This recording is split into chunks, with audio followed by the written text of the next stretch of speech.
Estados Unidos lançam, em conjunto com outras 12 nações latino-americanas, oficialmente o American Shield, que, segundo os próprios dizeres do governo americano, assim como a coalizão militar foi feita para combater a atuação do ISIS, existe hoje uma coalizão militar para combater a atuação dos cartéis e os grupos organizados da América Latina.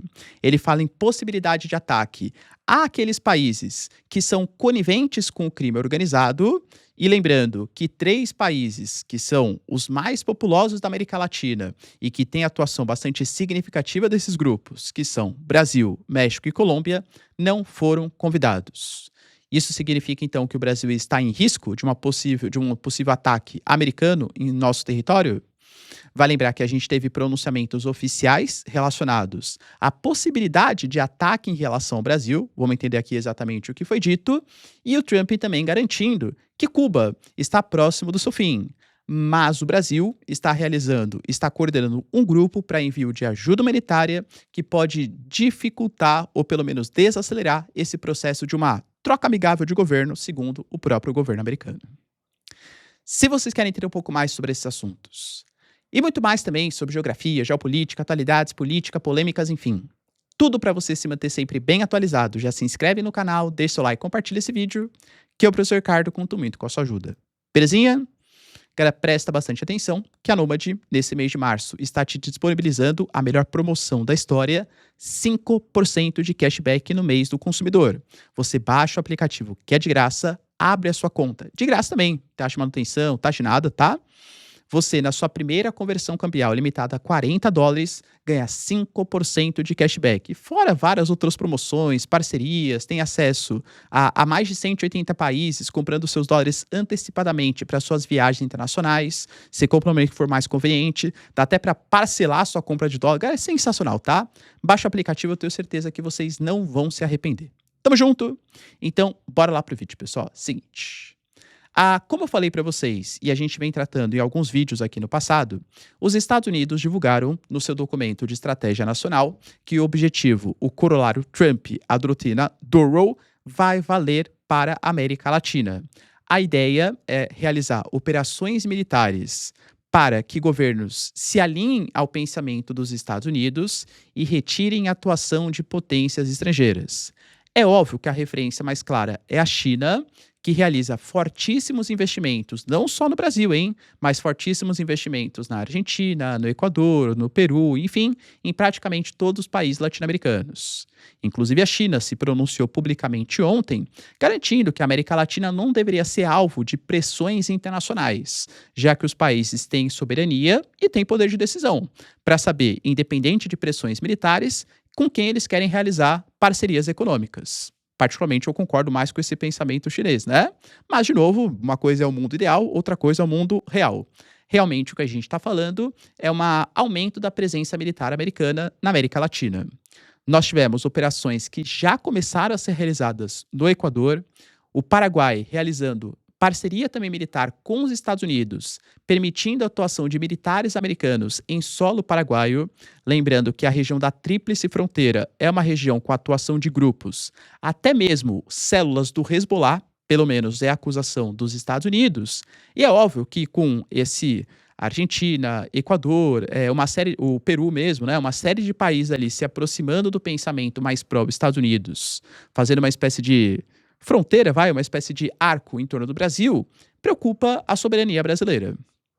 Pois bem, galera, esse grupo que foi criado, né, que contou a reunião, Estados Unidos mais 12 países latino-americanos, chamado de American Shield, segundo os Estados Unidos, tem o objetivo, né, segundo o Trump, palavras dele, tá? Nesse dia histórico, nos reunimos para anunciar uma nova coalizão militar para erradicar os cartéis criminosos que assolam a nossa região. O cerne do nosso acordo é o compromisso de usar a força militar letal para destruir cartéis sinistros e as redes terroristas. Vamos nos livrar dos cartéis de uma vez por todas. Ele até brincou, colocando que... Brincou assim, né? Numa brincadeira muito vamos colocar assim, sadia, mas colocando que os mísseis americanos hoje são tão capacitados que ele faz ali, ó, o míssil, daí fez o barulhinho, piu, o míssil vai lá e destrói um ponto de um cartel importante. Ele também garantiu que os Estados Unidos podem agir contra grupos criminosos mesmo sem autorização de líderes fracos, e aí fez referência a um país importante, que é o México. Lembrando que o México recentemente passou por um momento complicado ali da sua história, com a operação contra El Mencho, líder do cartel Jalisco Nova Geração, que culminou com uma crise, né, uma guerra ali, principalmente no norte do território. O México tem realmente um narco-estado, uma situação que é mais complicada ainda do que a da Colômbia e mais complicada do que a do Brasil. O Trump publicamente falando que o México é o centro e que a Cláudia Sheinbaum, por mais que interesse aos anseios, né, do México o combate a esses grupos, não foi convidada porque ela simplesmente rejeita a ajuda do governo americano. A Colômbia, hoje, também é o centro, não mais na América do Norte como é o México, né? Mas é um centro aqui na América do Sul da produção de pozinho branco e de outros entorpecentes e outros opioides. A Colômbia é uma histórica aliada dos Estados Unidos, mas hoje tem Gustavo Petro, que também não combina, não coordena ações com o governo americano. Possivelmente, México e Colômbia, que são centros da América Latina, podem sim ser alvos de ataque. Foi o que o Trump falou, que governos que são coniventes com a atuação desse grupo podem ser alvos de ataques. Lembrando que os 3 países mais populosos hoje da América Latina são governados por governos de esquerda, que não coordenam muito as ações junto ao presidente Trump, né? E o Brasil é um país que também poderia ser alvo desses ataques. Professor, por que o Brasil não foi convidado? Porque é um líder da esquerda latino-americana e coordena com os chineses? Sendo sincero, eu penso que sim. Não foi isso que os Estados Unidos falaram. A gente tem a figura da Amanda Robertson, que é a porta-voz do Departamento de Estado dos Estados Unidos, que alegou que o Brasil já tem acordos para combate de narcotráfico ou de grupos. Aí falou, né, que foram confiscados não sei quantos ali toneladas de pozinho branco, tudo tal, e por isso que o Brasil não foi convidado. Eu acho que foi uma argumentação meio frágil. Convenhamos que se fosse por já ter acordo, o Paraguai também já tem acordo, a Argentina já tem acordo, a gente tem o El Salvador também, o Nayib Bukele também já tem acordo, o Asfura também já tem acordo, e todos eles foram convidados. Achei a justificativa frágil, mas pelo menos foi uma justificativa para dar, olha, Brasil, talvez vocês não sejam alvos prioritários, pelo menos nesse momento. E realmente, eu, Ricardo, acho que não, o Brasil não é um alvo prioritário, tá? Primeiro porque existem países, como eu falei, Colômbia e México, que têm situações muito piores. O México representa uma ameaça muito maior para os Estados Unidos em relação à atuação dos cartéis do que representa o Brasil.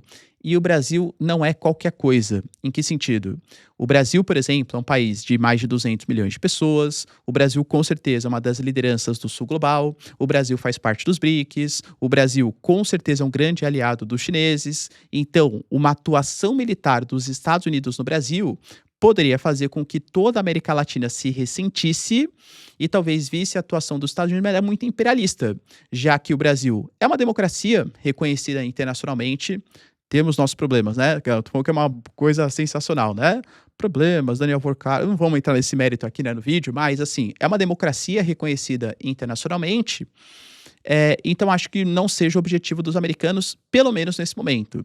Eu acho que o Brasil deve ter outras preocupações maiores e que aí, se não coordenar com os interesses americanos, a questão do narcotráfico pode ser um argumento a mais para algum tipo de imperialismo em relação ao nosso território. Por exemplo, a questão das terras raras. O Brasil já falou que não vai se submeter, por exemplo, ao grupo que foi criado pelos Estados Unidos, que pretende fazer uma espécie de cartel das terras raras, impedindo práticas anti-mercado dos chineses, e que os Estados Unidos devem ter preferência na América Latina para a realização e exploração desses minerais. O Brasil é a segunda maior reserva do planeta e a China tem grande capacidade de pressionar os norte-americanos porque hoje controla quase que 90% de todo o processamento desses minerais. O Brasil é muito estratégico. Até por isso, a reunião próxima de acontecer entre Trump e Lula, esse deve ser um dos temas prioritários. O Brasil fala que pode sim fazer parceria com os Estados Unidos, desde que haja repasse de tecnologia e soberania dos minerais para o Brasil. Se os americanos se indisporem em relação a essa postura brasileira, eu acho que o narcotráfico pode ser mais um dos argumentos, entende? Mas não que sozinho seja responsável por algum tipo de ingerência. Lembrando que o Brasil também está se posicionando um pouco contrário em relação a algumas políticas do governo americano. O Brasil criticou os ataques feitos por Israel e pelos Estados Unidos contra o Irã, e nessa mesma cúpula do American Shield, nós tivemos o governo americano anunciando que a queda do governo cubano está muito próxima, que já existe uma negociação. Ele até colocou, né, que o Marco Rubio, que é o seu secretário de Estado, tem muito mais poder de convencimento frente aos líderes latino-americanos. Ele até falou de uma maneira que eu achei um pouco desrespeitosa com os líderes. Ele falou assim: vocês também, ó, líderes latino-americanos, quem conversa mais com vocês é o Marco Rubio. Por quê? Você acha que eu vou ficar aprendendo, né, a falar a língua de vocês? Não, não tenho nem paciência para isso, né? Claro que a língua é diferente, ele fala inglês, né, em relação aos líderes latino-americanos que falam espanhol. Achei uma postura um pouco arrogante, né, mas enfim, opinião pessoal, tá? Só sobre o comentário. Mas com certeza o Marco Rubio é o cara que está principal coordenando, né, com tanto o governo cubano, enfim, e ele fala de uma troca amigável de poder. A gente sabe que existem preocupações humanitárias em relação a Cuba, por exemplo, o corte de energia da exportação de petróleo que vem da Venezuela e que vem do México faz com que haja um comprometimento de 2/3 do país, inclusive Havana, que é a capital. Cerca de 80% de toda a água potável que Cuba tem vem de sistemas de abastecimento de bombas que dependem de energia elétrica, e isso está causando um colapso social. Novamente, não estou defendendo ou criticando o governo cubano, estou falando do ponto de vista humanitário.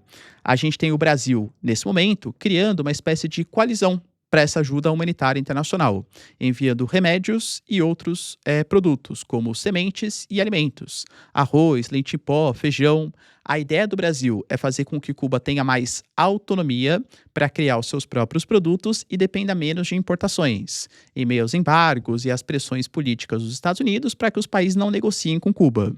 O Trump falou que quer resolver esse problema, entre aspas, de Cuba, e que só vai terminar a questão iraniana primeiro, para depois resolver o problema cubano. Uma das maneiras de enfraquecer o governo é essa pressão social. O Brasil está indo contra essa pressão social e talvez criando uma coalizão para evitar que aconteça isso em Cuba. Será que os americanos podem ver com péssimos olhos? Acredito que sim. Vai trazer algum impacto?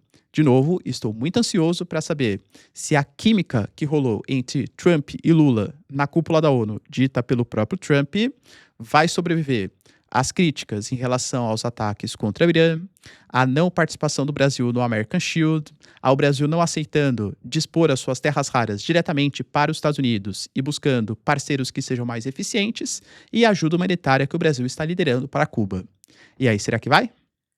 Deixa aí nos comentários, quero saber sua opinião. No mais, se vocês curtiram o vídeo, tamo junto, beijos, abraços e tchau, tchau.